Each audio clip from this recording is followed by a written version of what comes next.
I spent a couple days making talking points to make a guide map of how to present this to you. It is such a big topic. It's very difficult to know where to grab it to begin. Several years ago, I got a telephone call from Mike Blair at the Spotlight newspaper in Washington, now called the American Free Press. He asked me to help work with him on the story of the white trails coming out of the airplanes. And time is going by. I guess that was 8 or 9 years ago. We actually got inside the program. We're the only people in the world that actually got inside of that program. When you say you got inside that program, the aerosol program, the chemtrail program, you're talking about information on the inside of this program. I'm talking about actually getting inside the program at Wright-Patterson Air Force Base where it's being managed. Wow. And we actually got into some of the people that were dissatisfied from within the program, and they divulged a lot of the acronyms and the purpose of the program and so on. And that's the only way that anybody could ever have broken the secrecy of this program. Okay. We know that people have died over this program. People have been hit to keep them quiet. And we know that other things have happened to keep people in this program. One of the key people that designed the aerosol, the barium salt aerosol, was set up by people in the Reagan administration, and he's now sitting in federal penitentiary. They still go to him to ask him questions, but yet he is in the prison. That is a little unnerving, isn't it? Yes, it is, absolutely. That the man that designed the barium salt aerosol is sitting in a prison. Well, it would sort of make sense. Now, before we go any further, let's just define what you believe to be the aerosol crime issue. I mean, just what is this aerosol that we're discussing? I mean, it comes out of aircraft, we believe, or we know, and that is the basis of a program that is set up to not do good to this country, but probably do harm. Now, I remember we had a couple of people on the program recently. You contacted me after that, and you said, Joyce, some of the information was accurate, some of it was inaccurate.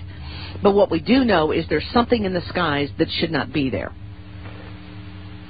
The white trails is not coming out of the engines. It's coming out of aerosol units on the aircraft. In the very beginning, the early days, the aircraft were flying relatively low, 10,000 feet or below, and they were developing the program. They were mostly contract aircraft, mostly CIA aircraft. Now the program has been expanded, and commercial airliners have been outfitted with aerosol units that are controlled through computer systems and satellites to dispense a barium salt mixture. It's a mixture of barium salt, not coming out of the engine. It's coming out of aerosols. And we have checked on information. We do confirm that the name of the project is Project Cloverleaf in the aircraft industry. It is very secretive. It is the most secretive thing I have ever encountered. People have died over this, talking about it. I listened to your broadcast just a few minutes ago. The general was on saying that he is very patriotic and he feels compelled to speak out, and that's exactly the same way I feel. I am very patriotic. I was born before the Second World War. I'm an old guy, and I come from that generation and that mindset. This is my country, and I see my country being dissolved. My country is being destroyed right in front of my eyes, and the people are being hurt, and that's why I consented to be on your radio program today. I know you will remember that you've asked me many times to do this, and I've been very reluctant, but it's time. It's time to speak out and go public with these things. Well, that is correct. I have asked AC to be on this program many, many times, and you do this, I think, with a considerable amount of risk to your own life, do you not? Yes, that's right. So there are people who have lost their lives, people who are now in prison as a result of divulging this information. Now, you were, as you say, very patriotic. You still are very patriotic, and you were doing this out of patriotism, out of love for your country. As I know you are. That's correct. That's correct. You know, Joyce, I'm in Richmond, Virginia, just a few miles from the spot that Patrick Henry stood in 1775. He was talking to Thomas Jefferson, George Washington, George Wythe, and others in St. John's Church. And they were talking about the oppression coming from England at the time. And he was a little put out at them for not deciding a course. And he concluded his speech to them with, "I know not what course others may choose, but as for me, give me liberty or give me death." And I think we're approaching a time like that. Mm-hmm. Don't you? Oh, absolutely. There's no question in my mind. I talked with you about a discussion I had with a military member who admitted to me, well, first of all, he did not believe that there was such a program. However, he was stationed at one of the bases where I knew some of the operations were taking place on this aerosol clouding or aerosol dispersion or whatever you want to call it, and I had him go to the person who we knew was in charge at that base at that time. And he did, in fact, confirm that the person that admitted to some of the information that we're about to talk about here, or that some of the information regarding this program. And he was so disillusioned when I talked with his military officer. He said, "I am leaving the military, Joyce. I did not believe you when you told me about Gulf War illness." And then he said, "I became ill. Then I found out the doxycycline was true. And then now I have found out about this spraying issue."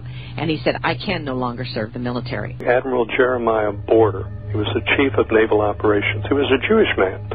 He enlisted in the Navy when he was 17 years old, stayed an enlisted man for 6 years, and then went up in the ranks to become the #1 naval officer for the United States Navy. He was chief of naval operations.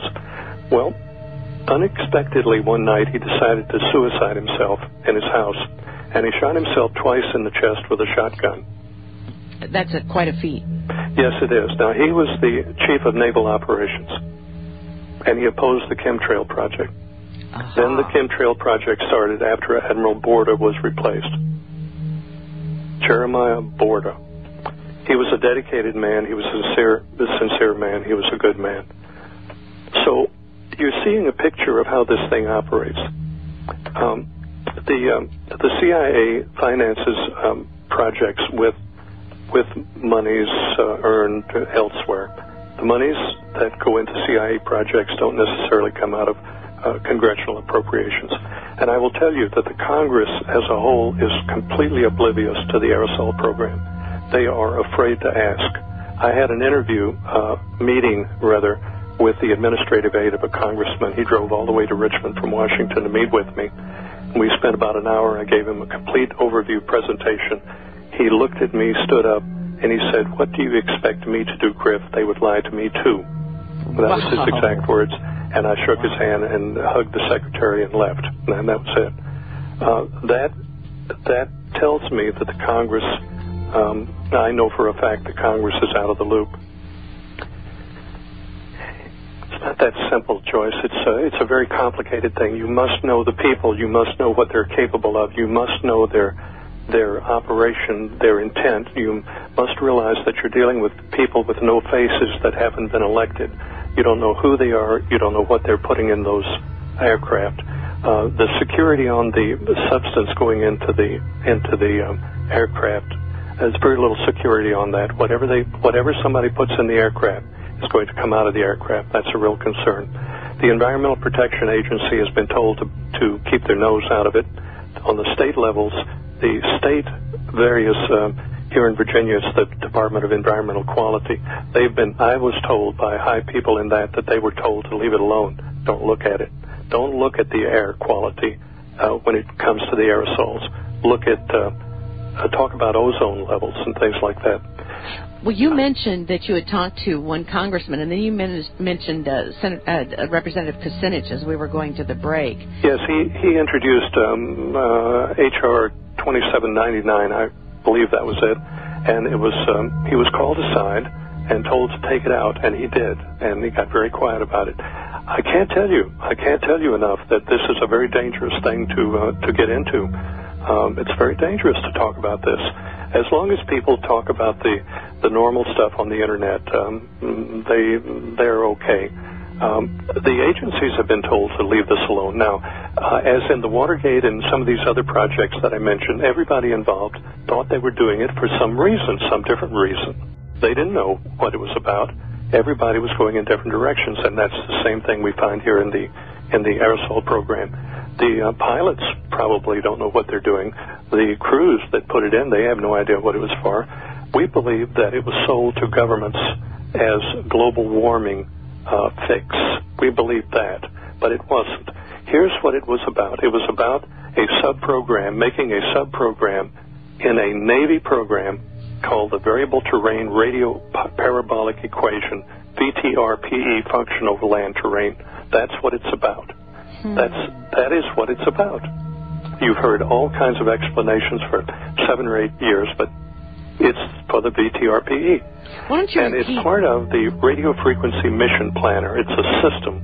It's a computer system RFMP, Radio Frequency Mission Planner, and the VTRPE programs are a sub-program within that system. And it was first put on the Enterprise and aircraft carriers for battlefield imaging. The system would not work over land terrain adequately, or accurately rather, without creating a ducting of radio waves over land terrain, and they use the mixture of barium salt to do that. And that enables the whole system to function. It is the system that the United States uses in Afghanistan and Iraq, and probably will use in Iran and some of the other applications, and that's what it's about. It's about the VTRPE.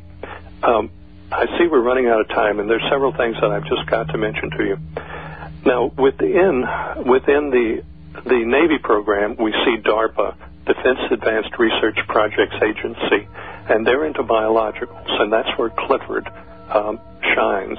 He has identified many very harmful biologicals coming out of the aerosols. And, of course, you're speaking of Clifford Carnicom, just Clifford so people Carnicom, yes. are aware. And that's carnicom.com. That's CARNICOM.com. We have the greatest admiration for Clifford, and we have admiration for Scott, the weatherman, too. Scott Stevens, he's a man of conviction. We admire him for that. Yes. So DARPA is involved, and DARPA is involved in spraying cities. We caught them spraying Asheville, North Carolina several years ago with a substance called BCTP, developed under one of their contracts at the University of Michigan, and it's an anti-anthrax. So that was one of the first that we saw coming out of the aircraft. They brought them in and sprayed the city. Strange, Art Bell's mother lived in Asheville, North Carolina, and he talked about it on the air, although he didn't fully understand it. We are in a desperate time, and people are oblivious to it. Well, I'm afraid that you're right on the oblivious part, because people cannot believe that this country would do that because of the facade of, oh, we care about your freedom and we're there for you, and we want to provide the most strong military to protect you. And they hate freedom, and that's why they're after us, and all these phony things that we have been fed. But, you know, there is a paper that was done, and I really appreciate receiving this. It was a thesis by Matthew Doggett that, as I understand, is not on the Internet, about the documentation behind what you're talking about here with respect to this project. And I just want to say, ladies and gentlemen, it's called an atmospheric sensitivity and validation study of the variable terrain radio parabolic equation model, or the VTRPE, as A.C. Griffith was just discussing. Now, can you just help us understand? That's a big title, Atmospheric Sensitivity and Validation Study of the Variable Terrain Radio Parabolic Equation Model. What is, sir, and I have to, excuse me for asking this, but what is VTRPE? It is a sub-program, a computer program within the Radio Frequency Mission Planner system that's key to battlefield operations. It is key. We cannot fight wars without that. We've come to that. As in World War II, you put a man in the field with a gun and say, go shoot him, you know, but today's military operates by a satellite and ground radar. So this system ties into satellite radar and ground radar, and that VTRPE can paint a three-dimension battlefield image over land terrain from a ship 200 miles in the Atlantic or the Pacific. All right, so you say originally it was done to get this three-dimensional battlefield imaging for warships and then for battlefields. Now, how does that translate into something that's going to be negative for our health, though? You're using barium salt and other DARPA aerosols. You're primarily using a mixture of barium salts to make it work over land terrain adequately, accurately. And there are some serious negative effects using barium, and, of course, a lot of that information is at carnicom.com. What else do you see as being a problem of doing? Now, you're saying that this was an allegedly somewhat innocuous program to try and just do battlefield imaging. That's how it started. Then DARPA got into it, and other agencies got into it, and God only knows where it is now and what's coming out of those planes. You see, I tried to paint a picture hurriedly of the Iranian-Contra, which was a CIA operation, and this pretty much is a CIA Navy operation. You're dealing with people, you don't know who they are, they're not accountable to anybody. They're capable of dastardly things. You see, the American people are totally out of the loop. Their reality is based on their life experience. You see, the way you judge things and the way you process things, your opinions are based on your own life experience. Most people haven't had these experiences. I was sitting at a kitchen table with a person about a year ago that had retired from the CIA, and she said to me, they do something bad to us, we have to do something twice as bad to them. They do something 3 times as bad, we have to do something 4 times in order to survive and keep the country together and keep the people alive. And we turn into real bastards doing this, you know. And the American people are not aware that is the reality of survival in this country, you know, and they are very critical. There are no total black, total white. It's 1,000 shades of gray in between. And I dare say if some of the people or you or I were president of the United States and responsible for the lives of 300 million people, we would probably be doing the same things, and we would be criticized just like our government. There is no easy way to do these things. Military is designed to kill and break. It's not designed to be politically correct, you know. Mm-hmm. We're coming into difficult times. Our country is being taken away from us, and the people are allowing it because of political correctness. There are quite a few stories that will make your hair curl. As we make it through each day, we should give thanks to God that we've made it another day. There are no guarantees. Most of the conversation I hear on the internet and on the radio is foolishness. What I've told you is true. If you've noticed, I'm not selling anything. In fact, I didn't want to do this for years and years, and here I am because it's time. It's time to speak out. It's time to be doing things. And through Joyce's patience and tolerance of me, here I am today. Everything I've said to you is true. I have not distorted or lied about anything that we've discussed here. My name is Dane Wigington from geoengineeringwatch.org, and our purpose of our site is to expose the issue of global climate engineering, otherwise termed as geoengineering. We are virtually under assault right now. It's not alarmism, it's not exaggeration. This type of weather modification puts out chemicals and toxins, some known, some not known. Many people who try to debate this issue, if they ask you why they should believe this is going on, we have film of it happening, end of the argument. That's it. There's no debate, no discussion, this is not speculation. When we have films that we can clearly see are spraying, there's no denying that jet is spraying, period. We have interior films, or interior footage, which I'll show in a moment. But the bottom line is, that's not a condensation trail. Any notion that it is simply denial or complete ignorance. So this is, you can even see on this jet, each side of the plane, the plumes are different lengths, which means the nozzles are not aligned perfectly. You see different composition in the trail, also indicative of different materials being expelled from different portions of the aircraft. So again, this amounts to weather warfare, period. The U.S. has historically engaged in weather warfare around the globe. This is historical fact. We have data going back to Vietnam, 1968, Project Popeye. 1976, UN passed resolutions forbidding weather modification in wartime. So again, this is not speculation. We live in a society that's been trained to shut down when they hear the word conspiracy theory.